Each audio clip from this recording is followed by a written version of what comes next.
Hey, what's up, team? Coach Austin here.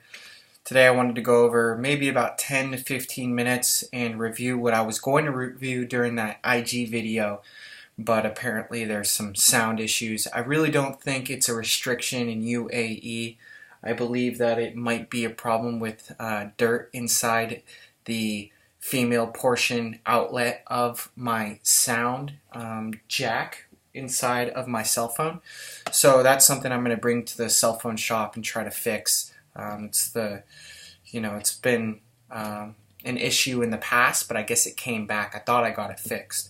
So, I apologize about that.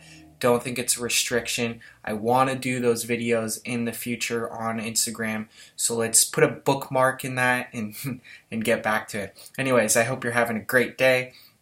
I have a few notes here that I want to review. I was going to open it up to dialogue, which would have furthered the interest for me, but I guess here I'm just going to talk into a camera and then post it and then have you guys watch it later.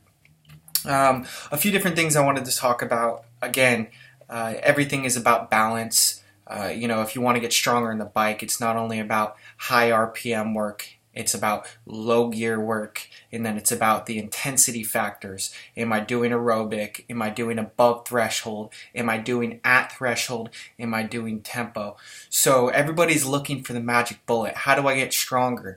It's a little bit of everything. Most of the time people are lacking the low gear work at 60 RPMs, just mashing out the pedals, but they're doing enough, let me turn on this light. But they're doing enough RPM work. So just having a combination and doing a little bit of everything is going to be really important. And I've had the question twice is if I want to get strong on the bike, strength is going to help me get faster. Well, strength, to put it simply, it will lower your rate of perceived exertion and decrease the likelihood of an overuse injury, but it won't directly make you faster. Yes, it may indirectly make you faster because it's going to allow you to train more, but it's not going to directly make you faster. If that was the case, then why wouldn't people who just do squats every day, who are bodybuilders, who have really strong legs, who can do single leg pistol squats or regular squats or box jumps, be super strong cyclists? They're not, because they haven't found that efficiency. Really, the efficiency factor, which is EF on Training Peaks if you've seen it, that really only goes up through the practicality of training, directly cycling. So those of you who are in like the UAE, for example, when you have trouble finding hills, just find a big headwind, mash into it, find a high gear, mash into it. But remember, you got to have the balance of the RPM work and the different intensities. Drafting. Remember, in a non-draft legal race, drafting is legal. For Ironman, it's 5 bike lengths behind. But keep in mind, when you're in a competition and you're 5 bike lengths behind, and technically you're legally drafting, because you can actually pick up a draft up to like 12 bike lengths or something like that. But the official, a lot of times, depending on the official you get, may penalize you. So make sure that you just look over your shoulder if you are legally drafting, and it's okay. And if you do decide to pass and you get less than 3 bike lengths behind your competitor in front of you, you have to pass within 15 seconds. And as soon as your front tire matches their front tire as far as distance, they legally have to slow down to 5 lengths behind you before they try to accelerate again. Otherwise, that's considered blocking. Of course, every single race I see people breaking that rule, but technically if there's official watching behind your shoulder, that's how it works. Descending position. When you're all the way on the drop, say if I'm on my seat and I'm on my arrow and I were to take my butt off the seat and I'm going to put it on the post and my chin is basically sitting on the extension bars. Alistair actually posted a video of his position on IG and then deleted it later. I wasn't sure if because maybe his consultant said he doesn't want people to know what his descending position is because it's ultra aero and he doesn't want to give off strategy, or because he doesn't want to have age groupers do that and then crash.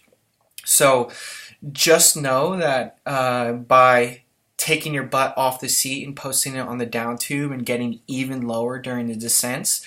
It's going to put a lot of your weight in the front, which is going to significantly reduce stability, and that means that you're exponentially increasing risk. If you are going to try that, I want you to make sure that you have toned down experience during training if you were to descend in that position. Lance Armstrong recently had a podcast, and he was telling basically the world that if they descend in that manner, that they're stupid, even though he did it and all of his teammates did it and everybody in professional cycling does it. He was basically saying that it's so risky that you're stupid if you do it. And Alistair, Frodo, Canoe, all those guys and girls are doing that, but they were saying that it's not very smart, and I somewhat agree. It's just about risk and reward. Food. There's simple carbohydrates and fast carbohydrates. This is a very carbohydrate heavy sport, and consuming a lot of raw fruits and vegetables is very important. That means basically having a salad every single day, and that's something that I've noticed is universal with a lot of elite athletes and top age groupers, is every single day they are cleansing their system with, whether it's spinach or cabbage or kale, and then they have, their cucumber, tomatoes, broccoli, peas, bell pepper, avocado, and then they have, some olive oil and balsamic vinaigrette. There's no need to use like ranch and to put dairy in it.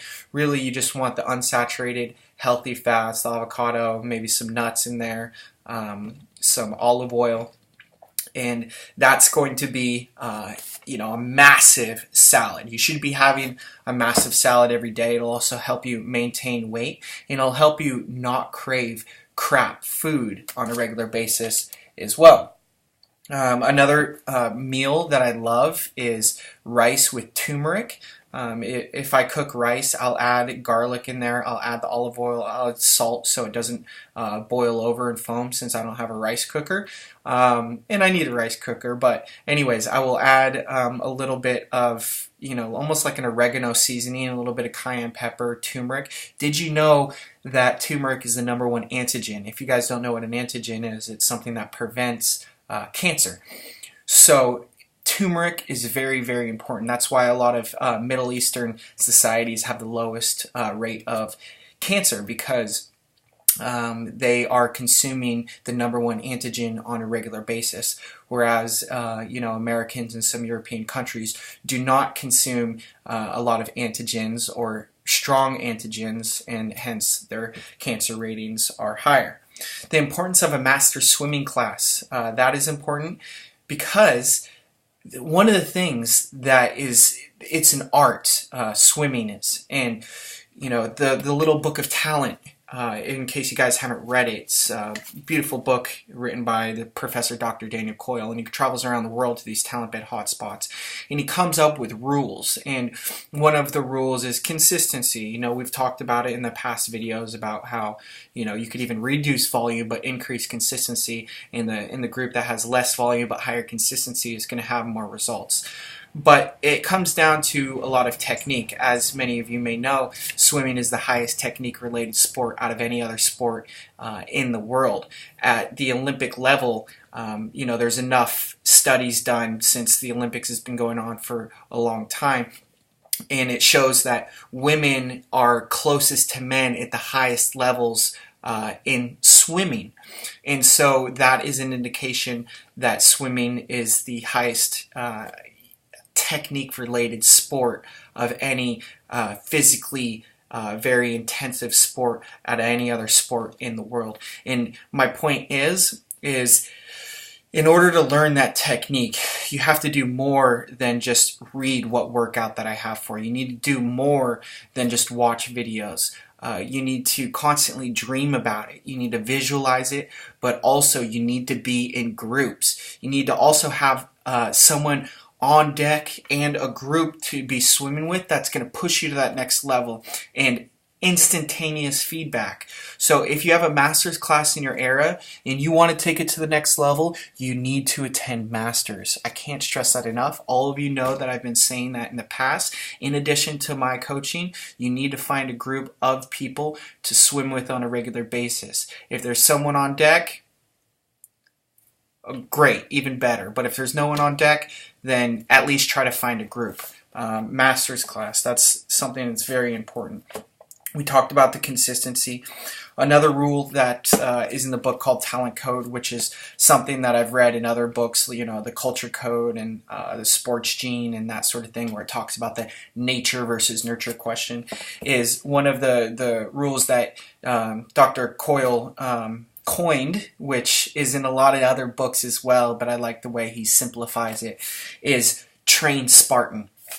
And that research shows that people who study, people who practice music, people who train in crappy places, places that aren't that expensive and equipment that's bad. Everyone's like, oh, I don't want to, you know, be on the indoor bike at the hotel because it's a crappy bike, or, you know, I like this gym because it's so nice and all this other stuff. Well, studies show that the results are going to be higher when you're training with crappy equipment and in a crappy facility. Now, debate could be made with the equipment, but ultimately it's about working your energy systems and developing efficiency. Your brain knows the difference, but your body doesn't. So by increasing how much you train in areas that aren't necessarily that nice, your subconscious is actually going to push harder. And part of the reason behind that is our subconscious makes most of the decisions that our body makes. You know, we want to admit, or we want to know that we consciously make a lot of decisions, but the reality is most of the decisions that we make are influenced by our emotion. Our emotion is influenced by subconscious behavior based on exterior things and other experiences we've had in the past.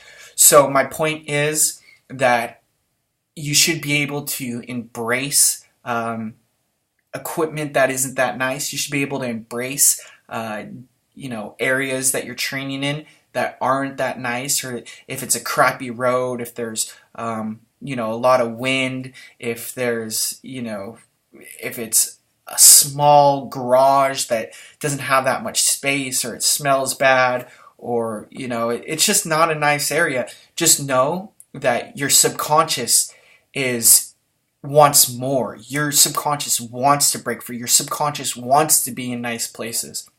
So when you're training in bad places, that actually gives you more results, because your subconscious will push harder because it wants to get to that nice place. But when you're already training with in the nice place, like at a 5-star gym or something, basically your subconscious doesn't work as hard, because in the back of your mind, it's like, I've already made it.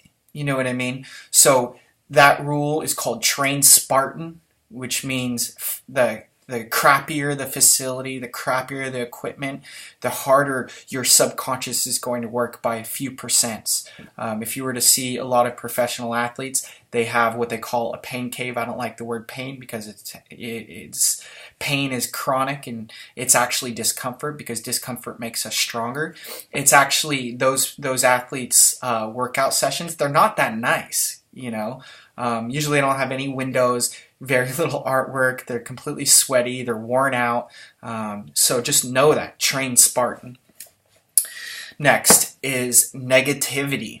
If you have people around you that are bringing you down, you need to try to influence their behavior and help them realize that the subconscious is what attracts a lot of the things in our life. If you have a negative subconscious, a lot of times your posture is going to be different, your energy levels are going to be lower, and indirectly what that's going to do is it's going to decrease your performance. So when you have a positive attitude, your chest is open, you're going to put out some extra effort because your form is better, hence your results are going to be better.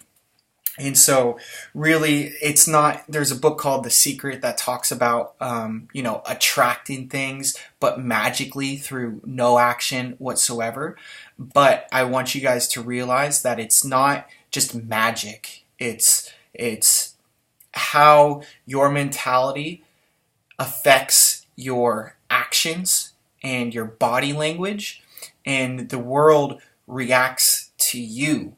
And so it's not magic, it's things that are happening around you that your conscious doesn't notice, but your subconscious energy levels and your practice levels and your motivation levels do respond to.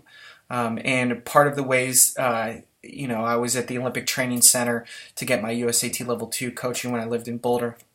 And I was talking to the gold medalist I was talking to the psychiatrist at the Olympic Training Center that worked with gold medalists, and he studied these gold medalists, and he said the main difference between Olympic medalists and non-Olympic medalists is that they are able to bring control and mental awareness back to attention or present moment. And he said that everybody has negative thoughts. That's normal. But when a gold medalist starts to have self-doubts before a competition, before a match, or whatever sport they're doing, they're able to acknowledge the thought, not scold, not yell at themselves for thinking that thought, gently pushing it away, and then bringing in the attention and focus back to what they're doing right now by feeling their air. And there was a strategy about where he said, okay, I want you guys to all close your eyes, and the first time you think about something, I want you to raise your hand. And we did it, and everybody raised their hand within a few seconds. And then he said, okay, now I want you to focus on your breathing, the feeling of air going in and out of your lungs. And I want you to close your eyes and raise your hand when you come up with another thought. And everybody closed their eyes, and people started raising their hands later and later and later. And that just goes to show that when you focus on the most important thing in your body, which is going to be attention, what your body's doing, how it's feeling, that's going to keep you away from the negative thoughts and bring you more into the positive. Also, staying away from very negative people is also going to be important. And if you have negativity around you, and I want you guys to be able to know the difference between someone coming up with constructive feedback, whether that be, a coworker, wife, husband, son, daughter, whatever, and really break it down. Okay, why do you say that? And then really come down to, is that a complaint? Is that complaining? Or is that offering a solution? Because sometimes people can offer solutions, but in a negative tone. But complaining is really just saying something negative with no solution. And I want you guys to acknowledge that complaint, but is offering a solution. And really, I want you guys to be able to separate the two.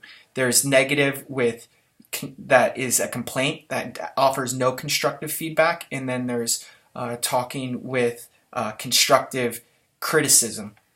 Constructive criticism is okay. Complaining is bad.